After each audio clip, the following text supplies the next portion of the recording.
Hello, good people, and welcome to Hillbilly Cat History. Kenpo Karate Elvis. We've been in the dojo, and we're back in it again today. And we're going to talk more about what Ed Parker and Elvis talked about. Ed Parker brought Kenpo Karate to America, restylized it as American Kenpo Karate. It was very much centered around self-defense, and that's what drew Elvis to it. Elvis met Ed Parker in 1960 when he returned from the Army. He'd been taking a few karate lessons from Jürgen Seidel in Germany. He really liked karate. He wanted to continue. He just happened to catch a demonstration of karate that Ed had his students put on at the Beverly Wilshire Hotel in December of 1960. And from that moment, Elvis and Ed began to interact. Elvis began to take lessons from Ed.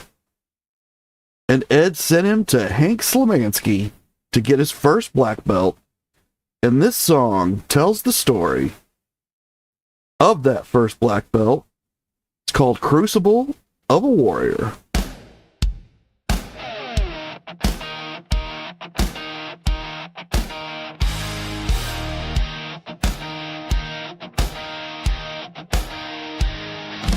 Born in the fire, Evansville flame, hammering Hank called out his name. 16 and airborne boots in the dirt, jumping through walls on baptized and hurt. Karate in Japan, fists like steel, champion of honor, deadly and real. Sensei, a warrior's no room for doubt. You wear the G or you train and come back. Your eyes a crucible, baby, not a showbiz belt. You bleed, you break, you feel a warrior's spell. Elvis hit the mat, but he rolls with a roll. Sneer in his soul, ready for war. It's burning, burning, burning through the pain. Crucible of a warrior, forged in Hank's domain. 30 throws, 9 dances a fight. Bones to set, boards shattered on sight. Shoot elbow, fingertip flame. Every strike a prayer, every KO name. 6 weeks of fire, no cameras, no fame. Just sweat and bruises, no more play tape. The saw came in, fist like a stone. Said, put him down, break ribs if it's known. It's a crucible, baby, not a velvet crown. You fall, you crawl, but you don't stay down. Elvis hit the mat, but he rose with a roll. Sneer in his soul, ready for war.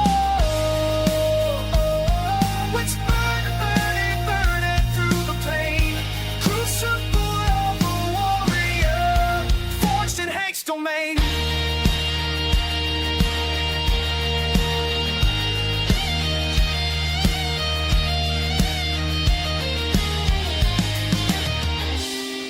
All eyes watched the king that day.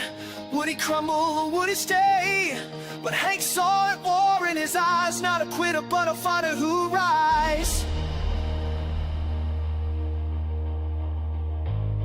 From Hollywood lights to dojo dust, Elvis earned it not on fame, but trust. No stunt, no script, just grit and bruise. Black belt truth, not a headline roots. A crucible, baby, not a stage or set. You earn every inch, every beat of sweat. Elvis hit the mat, but he rolls with a roar. Sneer in his soul, ready for war.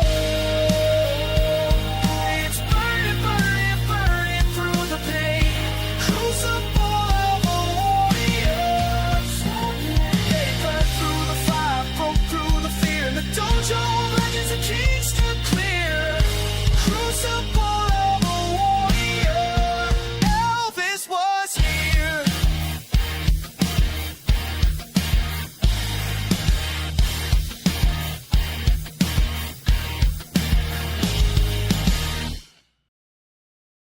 Thank you all for gathering here at Hillbilly Cat History, where we remember together and listen for the echoes.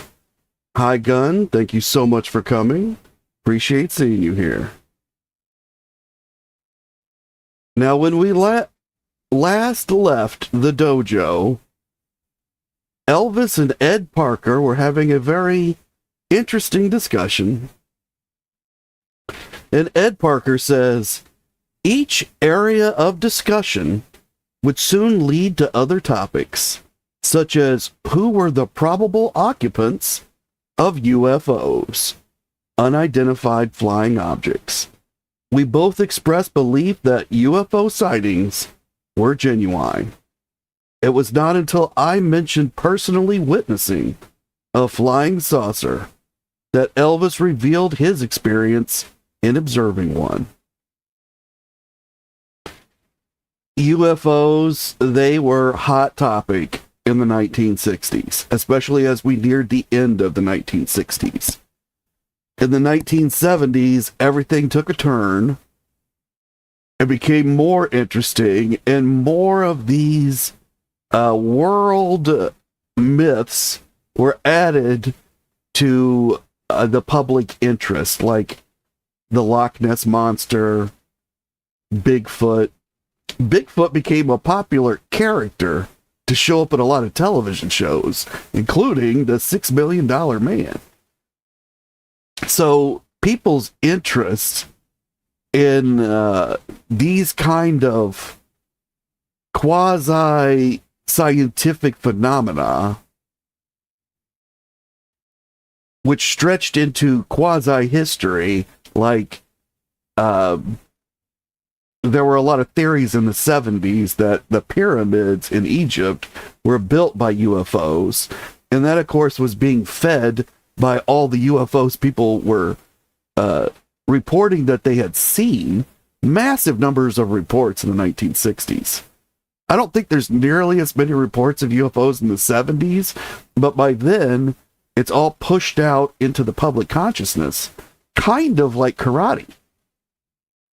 Karate is really a UFO of the 1960s. It's unidentified. People's hands and feet are flying. Objects are being broken. It's a very strange and unknown phenomena.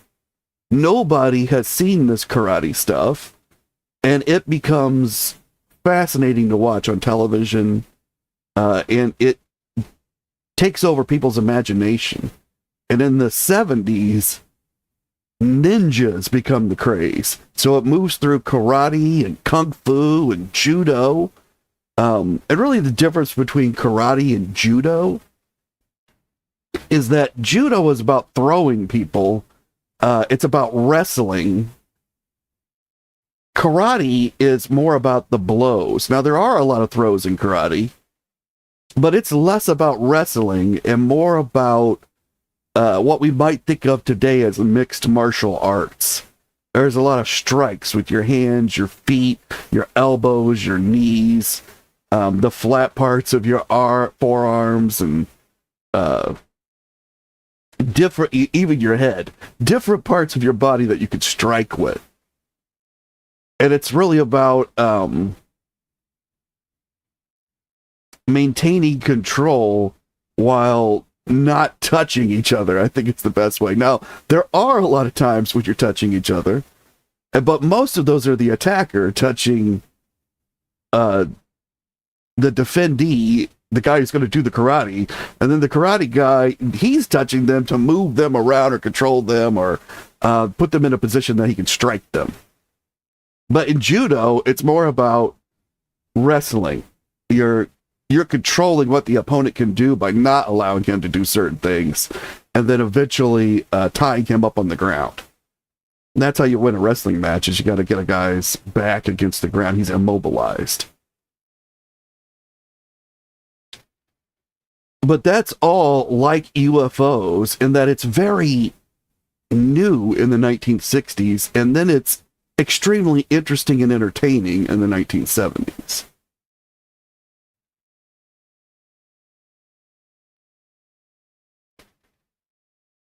Like all of Elvis's friends, Ed received gifts from Elvis. Basically, no way not to receive gifts if you were a friend of Elvis. He was going to give you stuff. He liked to give things. And as we've seen, he has purposes with all of his gifts. And mostly that purpose is to cement a friendship. To say, you are my friend. This is a token of this friendship. This seals this moment in history forever. And we can always reconnect back to this moment. We are tied together through this object that I have given you to remember our moment. And Gunn is asking, is there someone who is said to have invented karate? That's a good question, and one that I do not know. That would go back into ancient times, but I know they've been practicing these body movements since, I think, before Christ. So it's been a long time. And Gunn saying someone that was the first one to do karate. I think it's probably lost in the mist of time, but I don't know because I haven't really studied karate. But it would be someone probably in Japan or China. I think China is really where it came out of, because almost everything in Asia came out of China and was adopted and changed by Japan. They got almost all of their culture from China, is my understanding. Now, again, I'm not an expert on Japan or China, but I don't know. It's a good question. This ring is called the Chieftain Ring because it has a chieftain's face. Although to me, it's a woman's face. So you guys let me know, do you think that this is a woman's face or a man's face? It's referred to as the Chieftain Ring. I don't think that's how Ed and Elvis referred to it. But this is a 14-karat gold ring. It was owned by Elvis. He wore it, I believe. And then he gifted it to Ed Parker. And the ring features a round emerald on the headdress, which is approximately 0.02 carats. So it's not a gigantic emerald, but you can see it's decent size. And there are also 15 full-cut round diamonds totaling approximately 3/4 of a carat. And you can see those diamonds in the eyes, which again makes me think this is a female. I don't think you put diamonds for a male's eyes, but I could be wrong.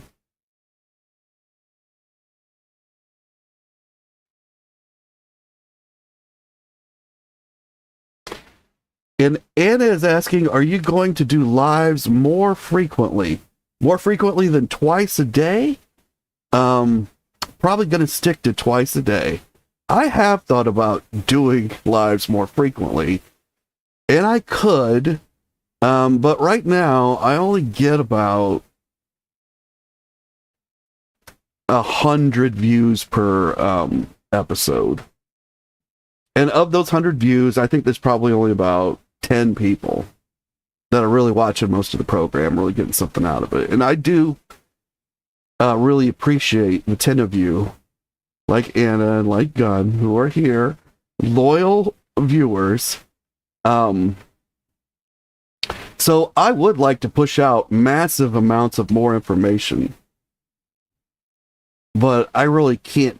I'm really kind of waiting until I hit 1,000 subscribers, because that's the point where YouTube will at least tell people I'm on, even though they won't notify anybody, as I've found. If you put out more than one video per day, YouTube turns off all your notifications. It's the most crazy thing I've ever heard of. They say you're overwhelming the system. I just don't understand it at all, but that's kind of what I'm doing right now. But I could put out more if you guys want. And Gunn says, to me, it looks like a woman in this on this ring.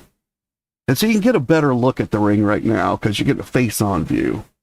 But to me, it looks like a woman as well. And maybe she is a chieftain. I don't know. I don't know if you'd call a woman chieftain a chieftain. Or if they would have called her a... Yeah, I don't know. And then it says that she didn't realize that I was even doing 2 lives a day. So I'm probably doing as much as you want right now. But yeah, I'm trying to do it at 10 a.m. Eastern Standard Time and 3 p.m. Eastern Standard Time, which right at this moment is a terrible thing to say because we're going to change time here at the end of the week in the United States, and they changed time last week in Europe. So, like, this week, it's very difficult to figure out if you're in Europe, what anybody's on in America. And next week, it's going to be difficult in America to figure out what I'm on. But 10 a.m. Eastern Standard Time and 3 p.m. Eastern Standard Time right now. Obviously, I'll have to miss some of these every once in a while, but I'm trying to get at least 1 video out per day. And I've gotten 1 video out per day for well over 100 days at this point, so I feel pretty good about that. Let's take another look at this ring. I think, well, that was the last picture I had of it. Now, Elvis, during this discussion with Ed Parker about the UFOs, he has some things of his own to say. And he tells Elvis, or he tells Ed, this story about Vernon. And Ed says, my father was so moved by the sighting of that craft that he shared with me an occurrence that happened at my birth.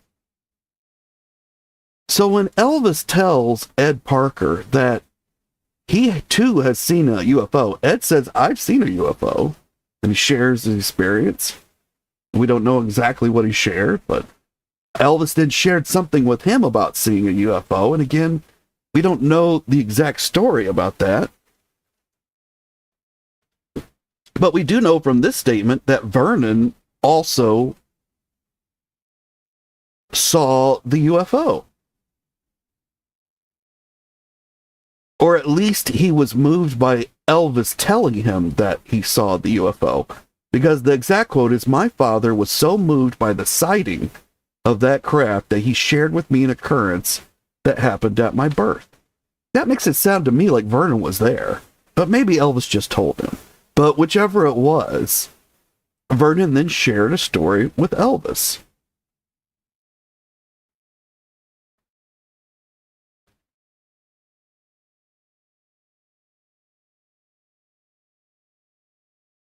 Elvis said, this is the story that Elvis says that Vernon told him.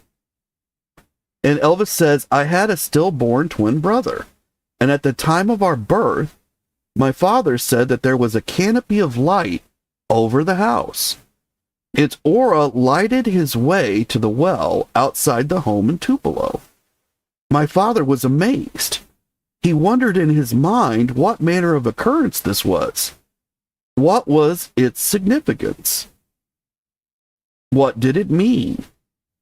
He had never spoken of it until that night we saw the unidentified flying object together.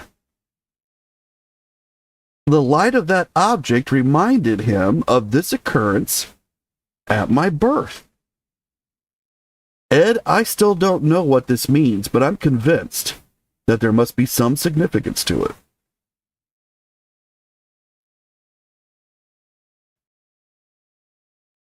Vernon and Elvis saw a UFO together.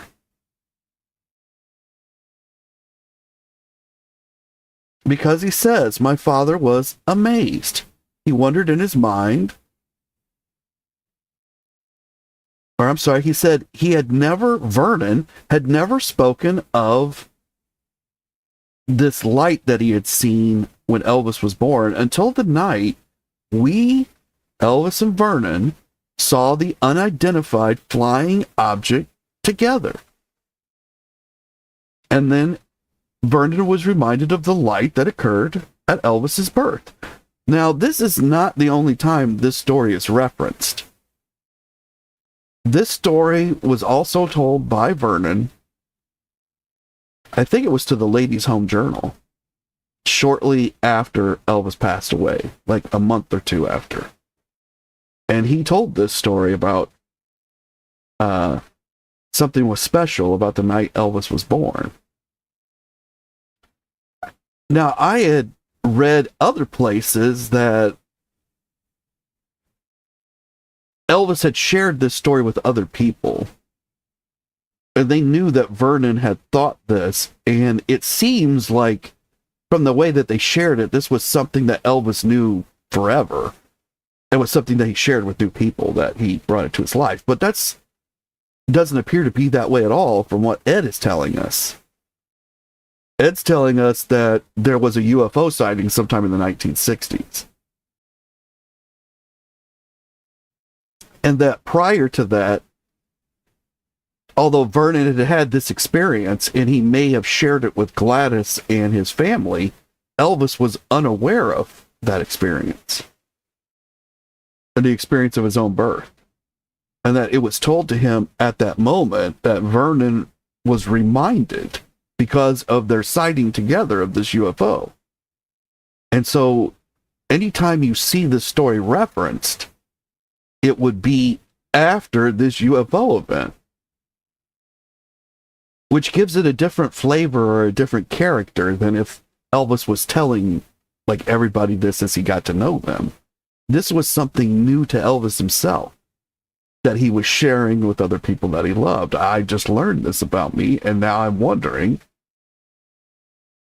because as he says, I'm convinced that there must be some significance to it, which is the light over the house when he was born. Now in this picture, we can see Elvis with a fan. I believe that's a fan. I don't recognize her. Or the other lady that's with Elvis. Elvis is wearing an amazing vest that I think those are, well, they're not rhinestones, but they're some kind of gold-colored, they're not a button. I don't know what the exact word for, it's like a bedazzle. Like people used to bedazzle stuff with this toy called the Bedazzler in the 80s and 90s. And that's like what Elvis has on his vest, but it's a very professional level. And these aren't just beads. These are probably metal rivets or pieces of some kind. And they're forming star patterns on his vest. Or suns, maybe. And you can see in the background, Red West is looking on.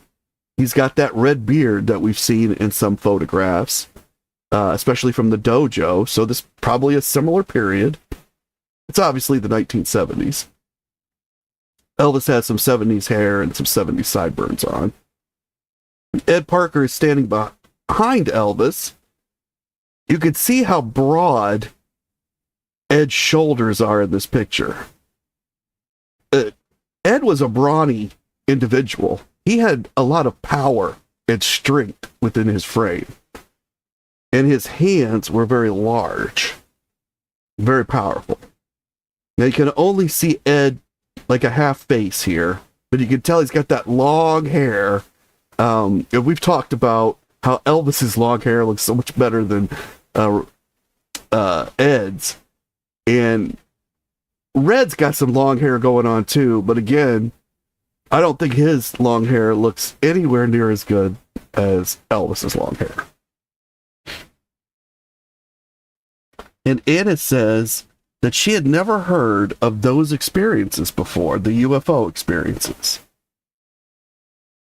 I believe that the UFO experiences are only talked about by Ed, but the light when Elvis was born, I know that's told by Vernon in a magazine, and I believe it's repeated by others in some books. I just don't remember who or what books. And Anna says that vest is nice looking for sure. I think it's made out of blue jean material too. Can't tell, it's bluish, and it kind of looks like denim. Hi, Terry. Thank you so much for coming. Appreciate seeing you here. I enjoyed your live stream from a little bit earlier today. Thanks for having it.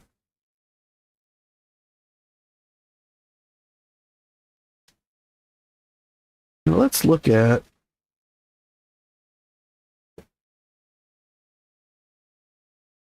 here we see a Kenpo karate necklace. Now you can see that the necklace, I believe, is some kind of, it's a leather cord, I think. And it has wooden beads on it. I believe those are wooden. The white beads might be bone or antler. They might also be wood. I don't know, but I think they're probably bone or antler. And there is a pendant that's all metal. And it's enameled. And it has Ed's Kenpo karate symbol on it, which is a tiger fighting a dragon. And there's a stylized K for Kenpo karate, as well as the words Kenpo karate. This was Elvis's necklace. He personally owned and wore this particular necklace. And it spoke to his love of Kenpo karate. Now, I'm assuming he got the pendant itself, if not the whole necklace, from Ed. I think these are pieces that Ed would sell to support the Kenpo karate business. Like when he would give the demonstrations and stuff in public, they would have a show, people would come to watch, and there might have been merchandise that he was selling. Now, I don't know that for sure, but I believe that it's Ed that had these pendants made. I don't know if he had anything to do with the necklace itself.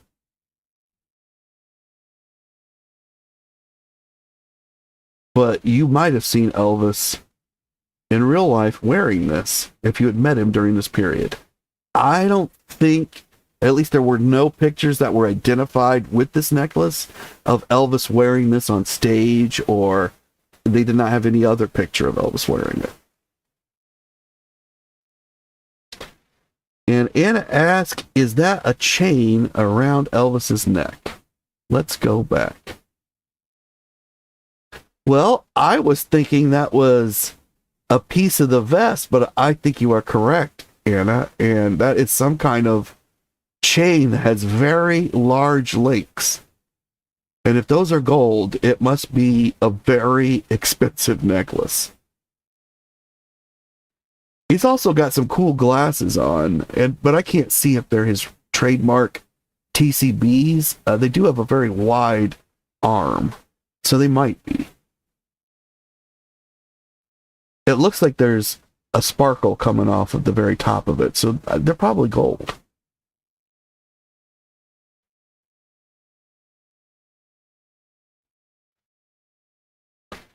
And Gunn says it looks a bit too heavy to wear around one's neck. It's a big chain, so I don't know if maybe it's part of the vest. I just don't know. Good question. Good eye.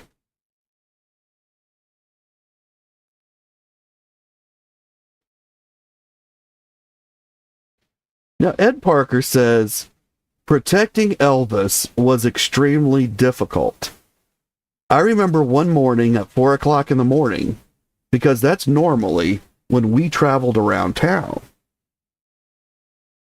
We came up to a stoplight. Right alongside of us, some wise guys said, "Oh, it's Presley. We should smash him in the mouth." Something to that effect. We pursued this individual and attempted to sideswipe them and get them to stop and see what he could or couldn't do. Elvis gets that all the time. This is another unusual and interesting story, and I'm not sure why Ed told this story to a magazine, but he did. Or it was an interview. I think one of the video interviews that I've linked to in the post.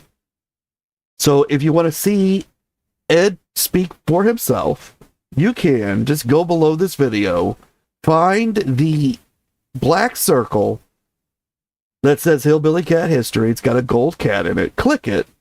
It'll take you to the channel. From the channel, you want to click posts. You have 4 choices: videos, lives, shorts, and posts. In the post, I link to various source videos that I pull information from, or that have additional information. But it's a chance for you to see the people that we talk about for yourself. And right now, there's some up there with Ed Parker. There's some with Will Hutchins, or at least there will be soon. They're not already up there. You can also see Ed on the I Love Lucy show. Or it's not I Love Lucy, it's The Lucy Show, the one she did after I Love Lucy. But you can find that in the post as well. I've linked to it. And at the very end of that one, Bill Bixby shows up because Ed was also on the courtship of Eddie's father. So Ed, you've seen him on television probably if you were into any of those shows. Only 1 episode apiece, but you probably saw him. You just don't remember him. And back then, his hair was very black, and he didn't have any of this gray that you can see in this picture.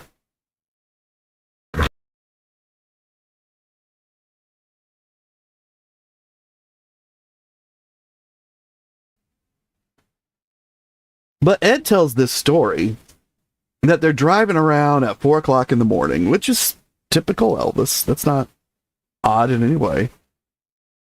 But they stop at a stoplight, and I don't know what city this is in because he doesn't mention. I'm kind of thinking it's Hollywood, but I don't know. But one of these guys says they're going to smash Elvis in the mouth, which seems typical of someone that's probably inebriated early in the morning. And so Elvis and the guys, and I don't know who's driving, but they attempt to sideswipe this car. That's probably going too far. Probably have taken things beyond the law and where we should take them. But for whatever reason, whoever's driving, which might have been Elvis, they try to sideswipe this car and get them to stop, and then they're going to see what the guy could or couldn't do, which means that they're going to fight him. But obviously they didn't get that done because Ed's saying they attempted to do this, but it didn't really happen. So somebody had a temper at that moment, and they went after whoever this other individual was. But whoever that was, they would have had a big surprise because Ed and Elvis alone were enough to take on plenty of people with their martial arts.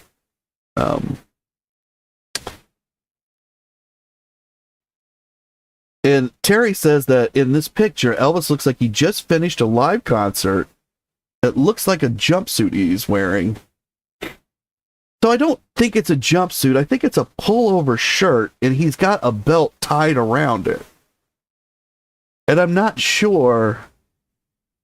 You know, it's almost like a karate gi, but you can see like a little triangle of black at the very bottom.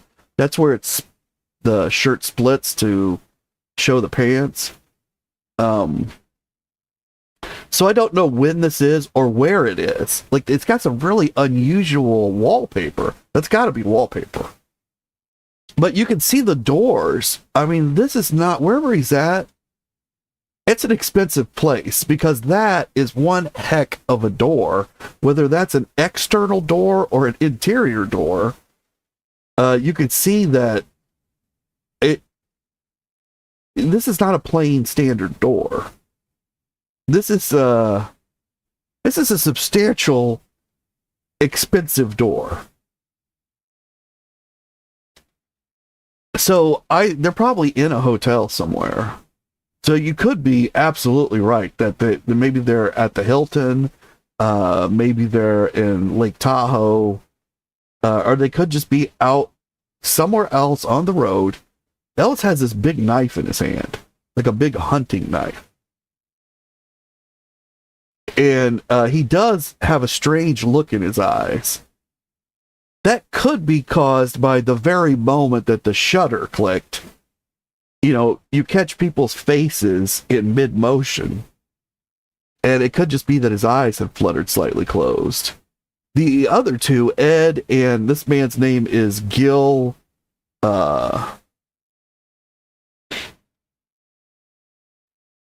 Well, where have I put the man's name? Gil Hibben is this man's name. I don't know who that is, other than that you could see him right here. I haven't had a chance to research him, but Elvis does look tired in this picture. But the other two seem very aware that the picture is being taken, and all three are looking directly into the camera. And I believe Elvis is posing on purpose. So I don't know who's snapping this picture either. It's certainly an interesting moment in time.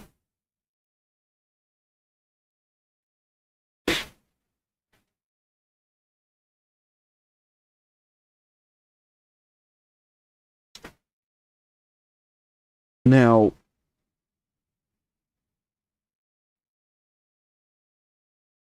let's see what I've got for the next picture. Yeah. So here's a very famous guitar. You guys might have heard about this guitar before. But I'm going to tell you the story of this guitar.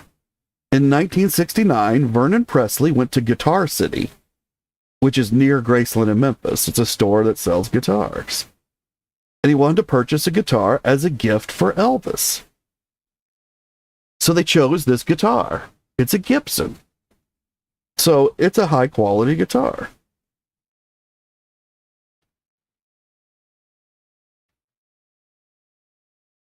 Vernon did not want the guitar exactly as it came.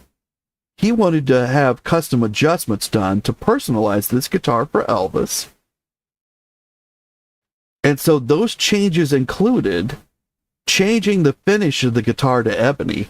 So when Vernon chose this guitar, it wasn't black. He had it changed to black.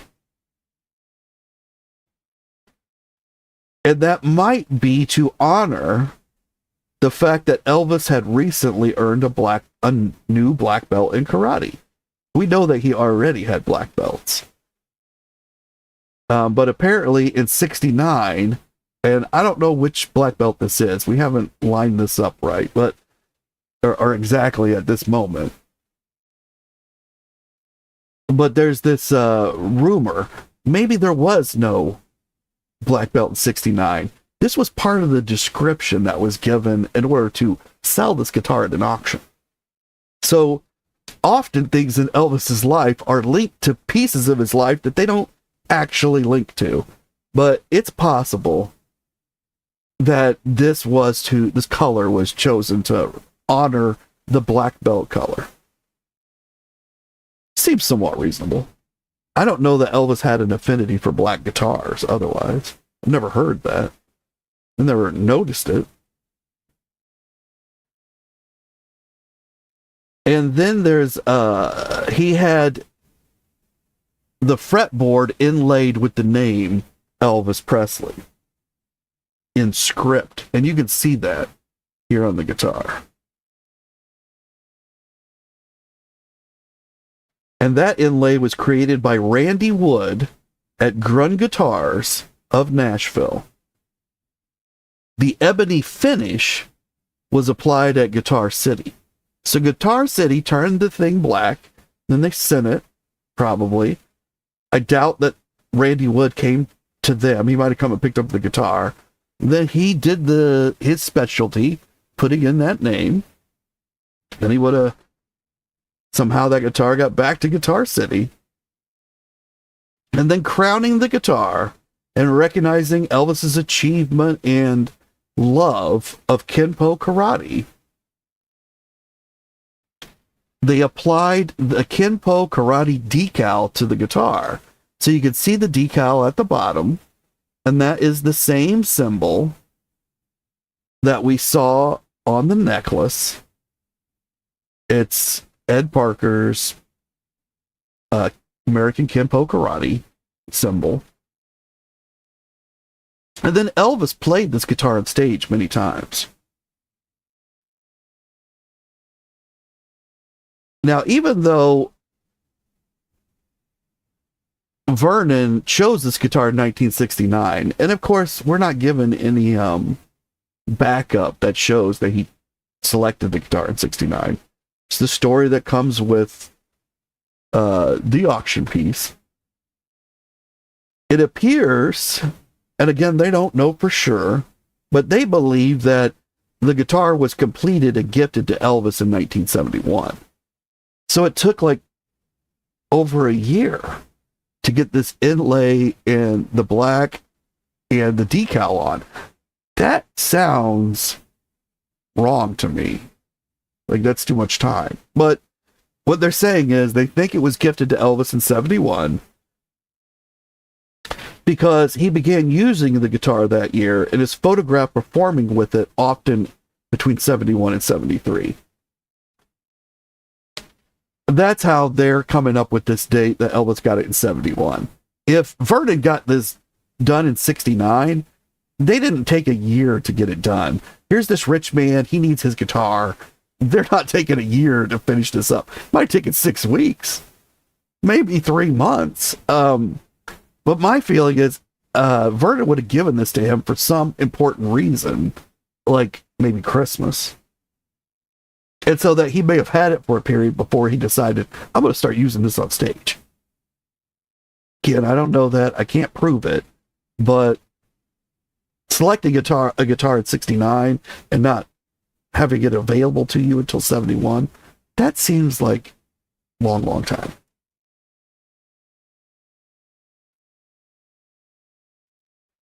The most famous time that Elvis used this guitar was in the Aloha from Hawaii concert. The first televised program to be beamed around the world by satellite. Now, this guitar, its story with Elvis ends in 1975. When Elvis is at a concert in Asheville, North Carolina, and he gives this guitar to a person in the audience, a man named Mike Harris. It was Presley's last show of a 3-night tour, and he was in the middle of the song CC Rider when Elvis gave the guitar to this shocked fan, this person in the audience, Mike Harris. He said something, Elvis said something to Mike at the time, but no one was sure exactly what it is. But they report it to be, you keep the guitar, I gave it to you for a reason, someday it will help you out. Or he might have said, hold on to that, hopefully it'll be valuable one day. So he gave this to the fan, and he mentioned something about, you hang on to it, it'll be worth more money. That seems like an odd thing for Elvis to say, because he's not normally concerned with money. Mike Harris is a 21-year-old. And he sat with the guitar for the rest of the concert, and then the police escorted him out to ensure that he'd be able to keep that guitar. So he's 21 years old. I'm thinking that Elvis looked at him and for some reason thought he needed help. It's rare for Elvis to give something on stage to a male. But for some reason, he gave this guitar to this man. And this guitar sold at auction, and I assume that it's straight from Harris. I don't know when Harris let it go, but when it sold at auction in 2016, it sold for $334,000. It's a fairly recent year. So it'd probably be worth slightly more than that today with inflation, something like $350. But $334,000. $333,000.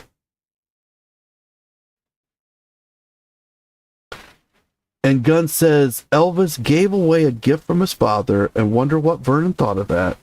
Well, it's not the only time, Gunn, because we know that Elvis gave the Cadillac that Vernon bought and had customized, just like this guitar, for Elvis. Gave that to Master Reed.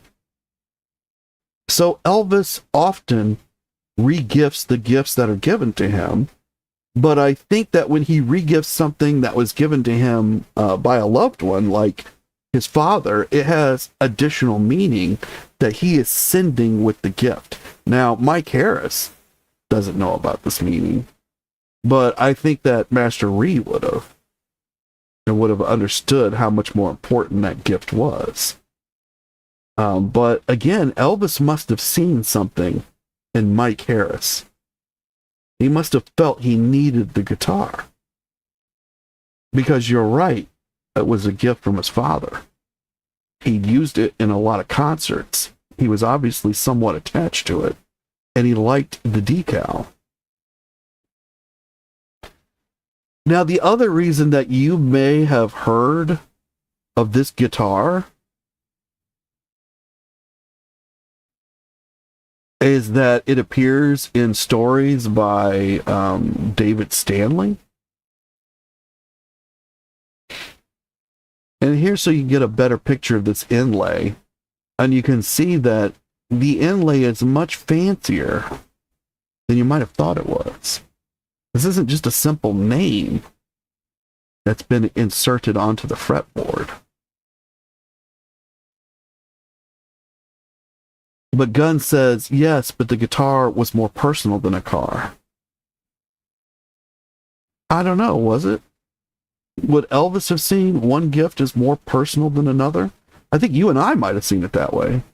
Yeah, I would agree with that, but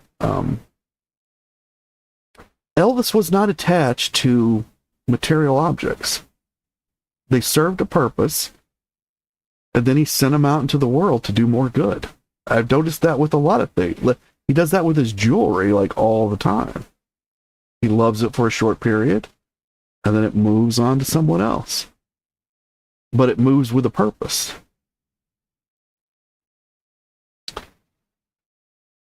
And maybe it's because it was more personal that he gave it to Mike, because it has to be something that he saw about Mike.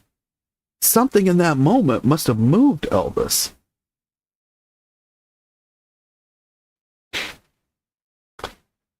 But when you look at the decal that's on the front of the guitar, David Stanley tells a story that this guitar was in Elvis's den or office or bedroom, something like that. It was somewhere. I'm not even sure it was Graceland. You know, they were somewhere and this guitar was there and Elvis was not in the room. And David, and what he says was one of his, he was on drugs at the moment, I believe is the way he said it. Because he was doing a lot of drugs during that period. And he had this great idea to stick this Kenpo sticker, because he knew Elvis loved Kenpo karate, onto this guitar. And then he thought better about it after he'd done it, thinking, wow, I may have ruined this guitar. And then Elvis saw it, but Elvis, and David was afraid Elvis would be angry, but Elvis wasn't angry. And he told David, like, it was the perfect thing to do, or something like that. David repeats this story, like, in every book he writes, and when he talks a lot. So, this story's out there many, many times by David. But it's a false story. Because we now know that this decal, the man who actually put the decal on, he tells a different story. I did not find that story for this particular telling of this tale, but I've seen it. And the guy, one of these guys who worked on the guitar at Guitar City, he's the one that put it on. And he talks about putting it on. And it's not in relation to David Stanley's story. It's just somebody asked him about it, and he's like, yeah, he describes what he did when he worked on the guitar. But we can tell just from what we've seen here that all this work was done at Guitar City when Vernon bought the guitar, and this is the way he gifted it to Elvis. But David inserts himself into this myth.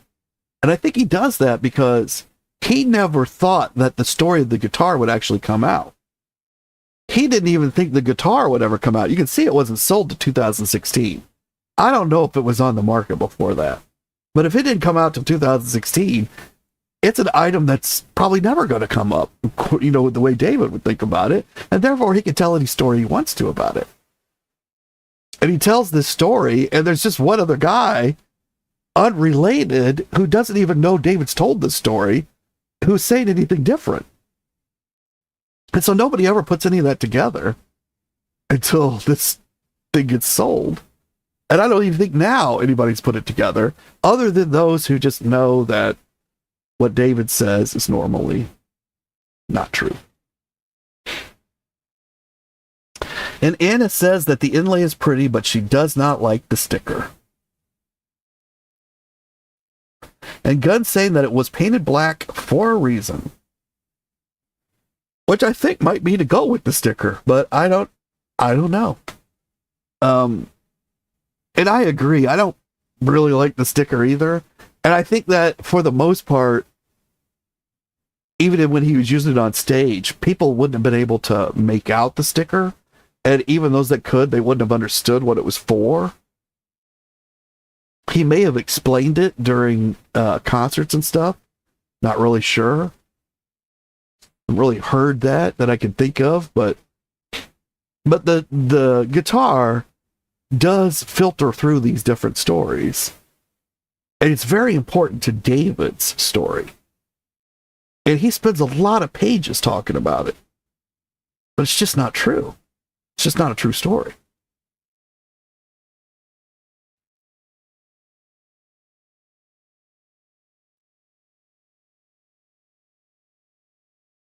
And here's a black G that was Elvis's. Now, there's no pants with it. There's just the G top. You can see the Kenpo karate symbol again. So you see this symbol comes up over and over. It's Ed Parker's Kenpo, American Kenpo karate symbol, or International Kenpo karate. Because for some period of time, Ed was running an international Kenpo karate. This is a well-worn G. It's been worn a lot, been laundered often. We're assuming that most of that was Elvis wearing it. This G was, how do we know that it was Elvis's? We don't really. It was in the former collection of Jimmy Velvet. So the idea is that Jimmy Velvet was such a massive Elvis collector, and he knew Elvis personally. So the thought is he's an expert enough to be able to distinguish what was real and what wasn't. And this is one of those pieces that made it into his museum but has no provenance. So nobody knows where it came from. They know there is an indication it's Elvis's. So the belief is it is Elvis's. Jimmy believed it was Elvis's. But where did Jimmy get it? Right? Like, how did it make it to Jimmy? That's the real story that I would like to know. Then we would be able to judge better and feel comfortable for ourselves.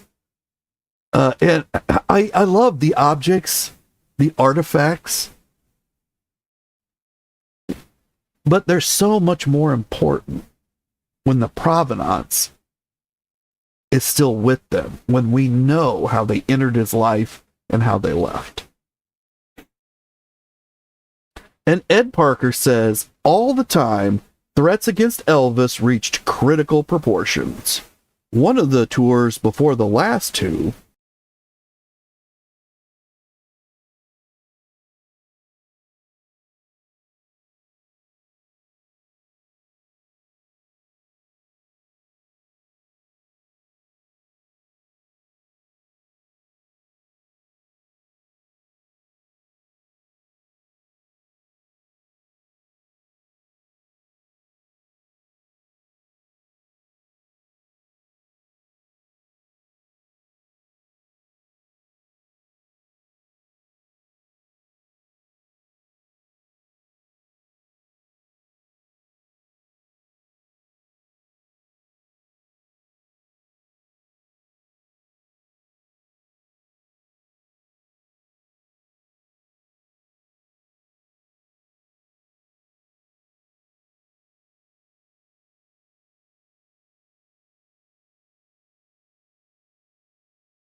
Oh my gosh, I have been on mute for some long period, and I am not sure how long.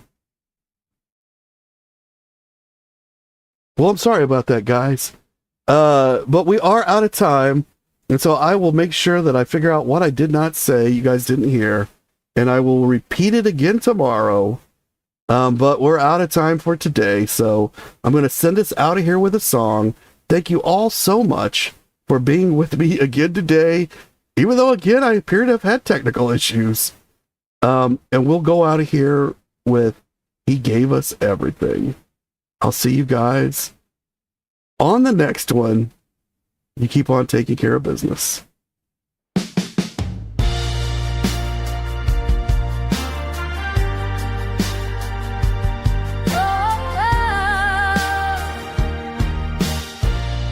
17, snow on the ground, Circle G, love all around. He bought that ranch, opened the gate, said come on in, let's celebrate. Tractor pulling through the snow, laughter rising, spirits glow. Both behind, wives and men, family fun again and again. He wasn't just a star in lights, he was the warmth in winter nights. Kindness wrapped in velvet flame, a heart that never played the fame. He gave us joy, he gave us grace, a piano song in a quiet place. From a jack to a king, in the moonlight ring, he gave us love, he gave us wings. Circle G, where the angels sing. He gave us everything. Riding horses, lakes so still, bridge and cross on the quiet hill. Barbecue smoke, stories told, moments more precious than gold. He'd ask me who I'm dating now, what I dream, what I'll allow. He cared like kin, not just a name. He lived for love, not for acclaim. He wasn't just a voice on stage, he was the soul behind the page. A man who'd sing to heal your day and laugh the midnight blues away. He gave us joy, he gave us grace, a piano song in a quiet place. From a jack to a king, in the moonlight rain, he gave us love, he gave us wings. Circle G, where the angels sing. He gave us everything.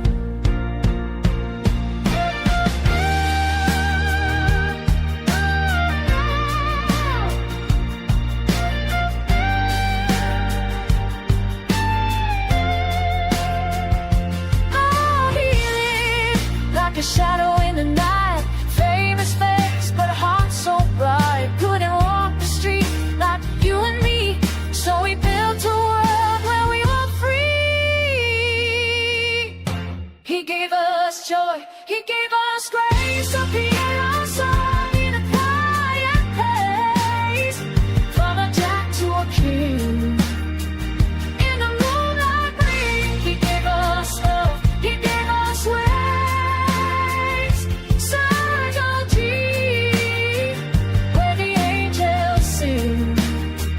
Gave us everything.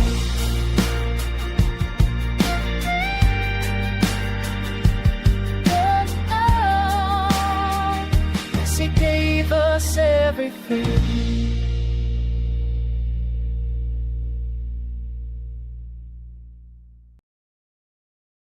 For those of you still here, thank you so much for being my loyal and faithful viewers. Keep on taking care of business.